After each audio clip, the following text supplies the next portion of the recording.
आज की कथा नारद का शूद्र रूप में जन्म। कान्याकुब्ज में धूमिल नाम का एक शूद्र रहता था। उसकी पत्नी कलावती बांझ होने पर भी प्रतिव्रता थी। उसके बांझपन का कारण उसके पति में दोष होना था। एक बार उसके निवास क्षेत्र में समीप महातपस्वी कश्यप जी का शुभ आगमन हुआ तो धूमिल ने अपनी पत्नी को महर्षि कश्यप से गर्भाधान कराने का आदेश दिया।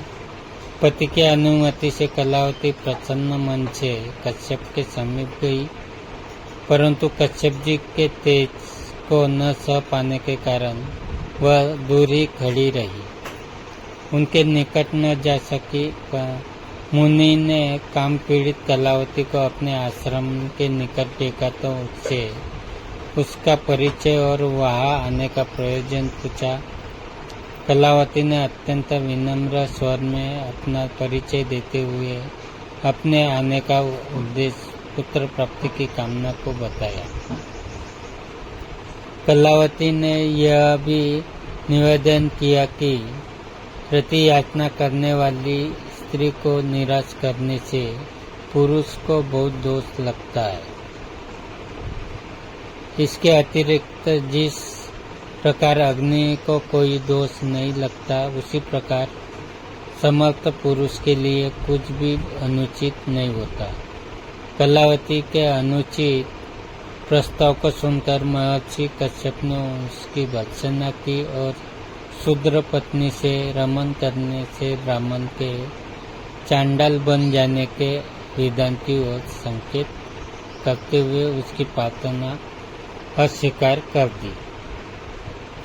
कश्यप जी ने अपनी स्त्री को पर पुरुष की अंकशयनी बनने की अनुमति देने के लिए धूमिल को भी अपशब्द कहे। इसी बीच कश्यप जी ने मेनका को आकाश मार्ग से जाते देखा तो उसके रूप में को देखकर ही मुनि का वीर्यपात हो गया। कलावती ने वह पान कर लिया और पति के समीप जाकर सारा वृत्तांत यथावत कर सुनाया। धूमिल ने ब्रह्मवीर्य को यत्न से रक्षा करने और समय पर वैष्णव पुत्र उत्पन्न करने का निर्देश कलावती को दिया। धूमिल अपनी वंश वृद्धि की संभावना से संतुष्ट होकर बद्रीवन में चला गया और वहां तपश्चरण करते हुए प्राण त्याग दिए। कलावती को जब पति की मृत्यु का पता चला तो वह सती होने को उद्यत हो गई। जब वह रोते हुए सती होने जा रही थी, उसी समय रास्ते में उसे एक ब्राह्मण मिले। ब्राह्मण ने रोती जा रही कलावती को रोककर पूछा कि क्यों रो रही हो, कहाँ जा रही हो। उसके पति ने तो तपस्या करते हुए प्राण त्यागे है, परंतु वह क्या करने जा रही है। अपने साथ एक घर में पलने वाले शिशु की हत्या करने का उसे कोई हक नहीं है। उसी ब्राह्मण ने कलावती को अपने यहाँ शरण दे दिया, साथ ही उसे घर की रक्षा करने का निर्देश भी दिया। यथा समय ब्राह्मण के घर में ही कलावती ने अत्यंत तेजस्वी सुंदर एवं गुणी पुत्र को जन्म दिया, जिसका नाम नारद रखा गया। 5 वर्ष का होने पर बालक को पुनर्जन्म की स्मृति हुई और वह श्री कृष्ण के मंत्र का जाप, भजन तथा उनके पुण्य कथाओं का श्रवण करने लगा। खेलकूद में ही बालक नारद श्री कृष्ण की मिट्टी की प्रतिमा बनाकर पूजा करने लगे। जब माँ उसे बुलाती तो बालक यही उत्तर देता कि पूजा से निवृत्त होकर आ जाऊंगा। इस प्रकार ब्राह्मण के घर बालक उत्तरोत्तर बढ़ने लगा। ब्राह्मण कलावती को अपनी पुत्री मानकर उसका और उसके बालक का यथोचित पालन पोषण करने लगा। एक दिन ब्राह्मण के घर 5 वर्षीय 4 तेजस्वी ब्राह्मण बालक आए तो गृहस्थ ब्राह्मण ने अभ्यागतों का मधुपर्क आदि से यथोचित स्वागत सत्कार किया और प्रणाम करके उन्हें फल पुष्पादि अर्पित किए।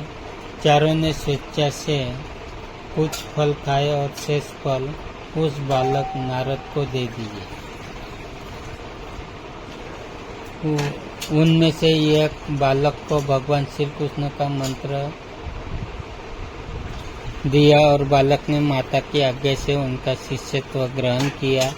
एक बार रात्रि के समय जब बालक नारद की माता मार्ग से निकल रही थी तो उसे सांप ने काट लिया और वह श्री कृष्ण का स्मरण करते हुए उसी समय मृत्यु को प्राप्त हो गई।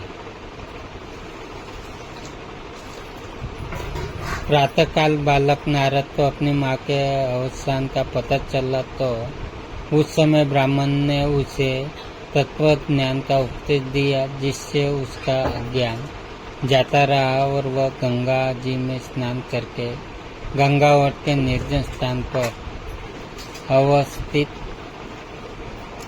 अश्वत्थ पीपल के मूल के समीप योगासन लगाकर भगवान श्री कृष्ण का भजन करने लगा।